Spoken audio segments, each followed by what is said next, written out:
Good morning. Let me present in the next minutes myself and my PhD topic. So I'm Tímea Lőrincz-Molnár, a pediatrician resident doctor from the Bethesda Children's Hospital, and I'm also a PhD student. My aim is to help children and their families dealing with neurological disorders while improving the diagnosis of paroxysmal events in childhood.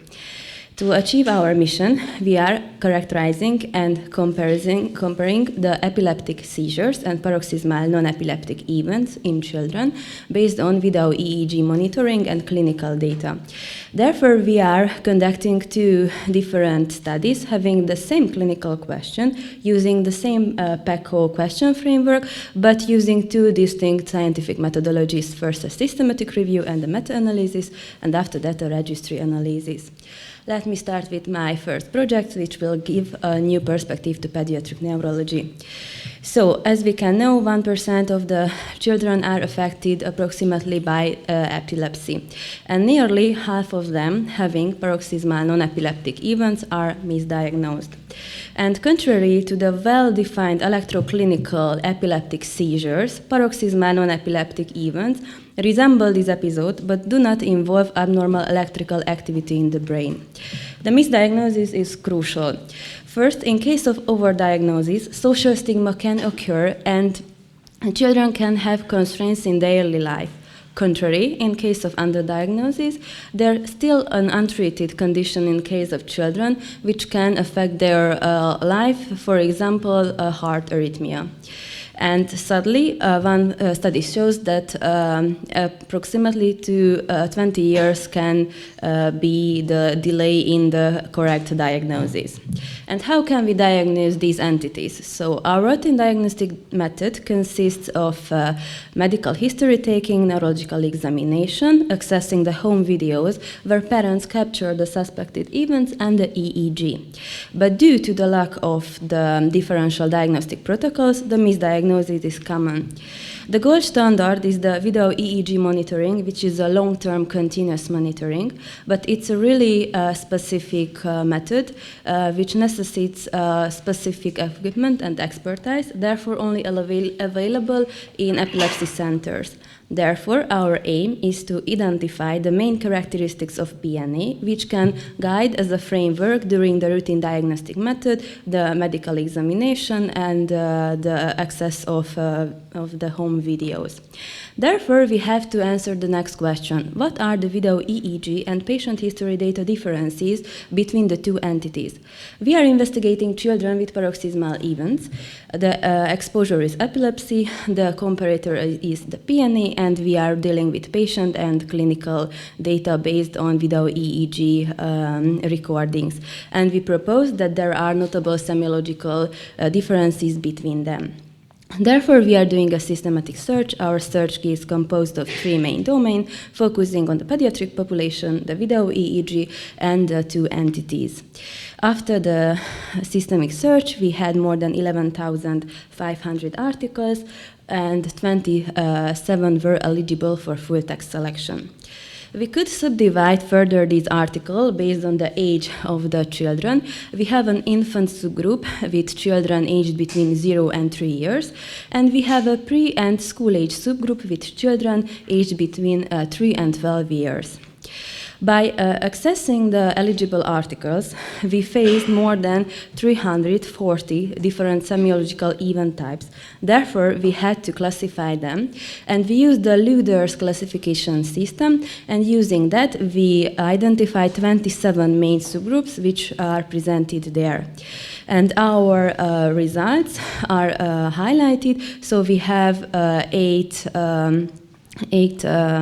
event type characterized in the infant subgroup. And let me present my preliminary results. So in our case, the outcome is the proportion of children who experienced a specific semiology.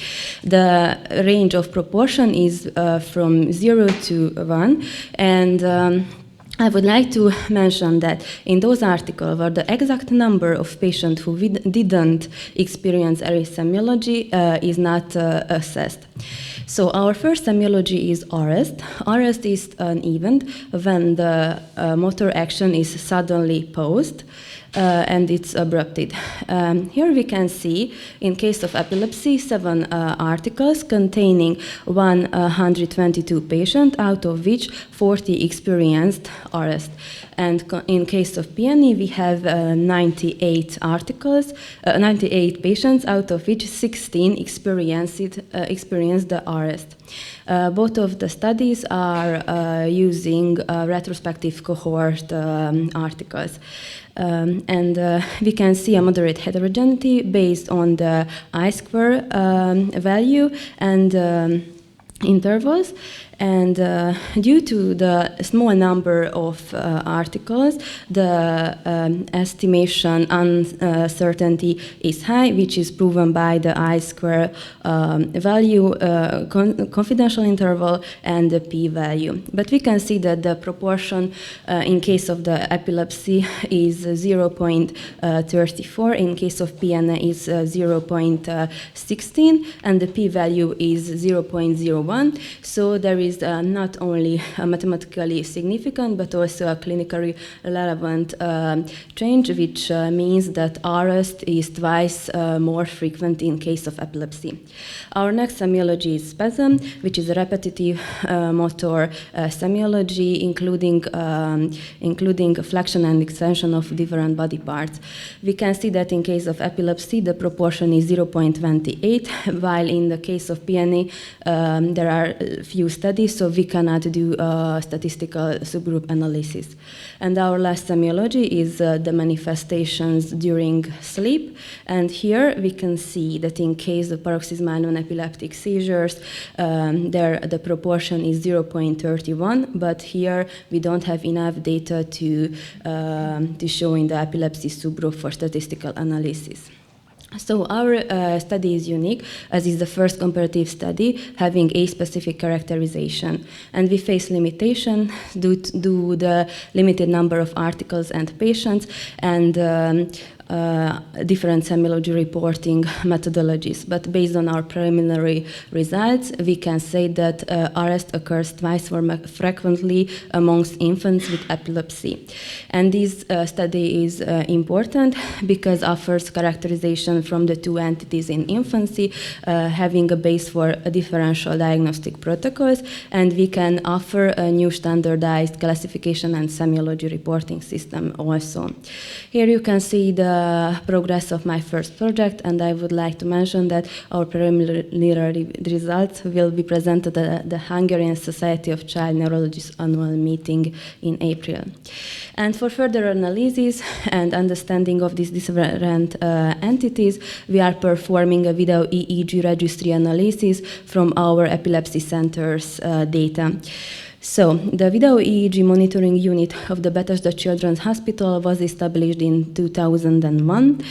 Here, patients and their families are offered continuous video and electrical monitoring for differential diagnosis and pre-surgical assessment of children. In the last 21 years, there were more than 1,800 different recordings. And here our aim is also to compare and characterize the epileptic seizures and PNE for a better differential diagnostic protocol. So we work as a team on our registry. The data are collected and validated by 3 pediatric epileptologists, 1 PhD student, and 1 project student too. We are including children who experienced at least 1 paroxysmal event, and we are not dealing with children without any events recorded or concomitant events. In the last 21 years, in case of the 1,000 epileptic children, there were recorded more than 36,000 epileptic events, and in case of approximately 350 children with PNE, we recorded more than 8,000 episodes. Here are the summary of my works in order to study and characterize epileptic and non-epileptic events in the pediatric population. Our aim is to submit them this year. And thank you for your attention. And finally, I would like to focus on May-Britt Moser's word about her success. The secret is that I have never stopped being a child.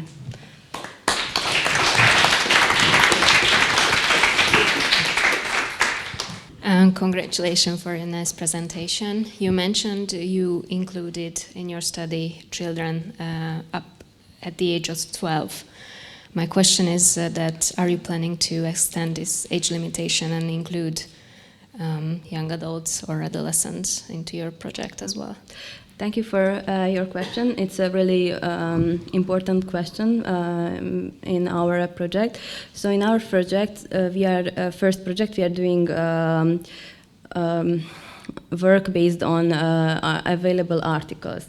And we wanted to focus on the whole childhood, from even neonatal period to end of adolescency. But as we could see, the articles in the early childhood, in neonatal period, are only focusing on epilepsy. And as the children get older, they are having more paroxysmal non-epileptic events. So in the neonatal subgroup, we don't have articles about paroxysmal non-epileptic events, and in case of adolescents, we don't have articles about epilepsy, because the epileptic semiology is really the same as the adult epilepsy semiology. But we hope that in our second project, based on our registry data, we can access this question too. Thank you very much. Thank you. Hello, thank you for your presentation. I'm not working with children, and I'm not a neurologist. So what interests me is, how do you know when a diagnosis is accurate for such a small baby? So you mentioned that misdiagnosis is very common. When do you know a diagnosis is right? Okay, thank you for your question. Yes, it's a really important question, and the misdiagnosis is common.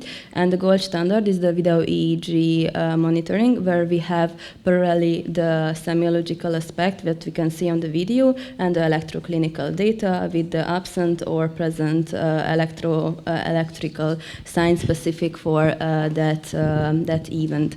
And the diagnosis is a double-blinded type diagnostic procedure, and here the pediatric epileptologists pediatric epileptologists work parallelly, and they are in a blinded mode, so they offer a diagnosis, and another one also offers them, and when is a misunderstanding between them, then a third one is also invited to the diagnosis.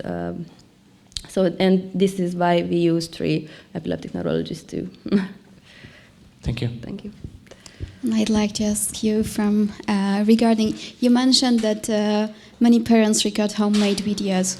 I'm a dentist, so I don't know anything about neurology, but how do the parents accept that it could be something different from epilepsy? So it's another thing from epilepsy, that it could be something other. Thank you for your question. First of all, they are experiencing something that makes them worry. So they are preparing for a bad news. I think epilepsy is really shocking.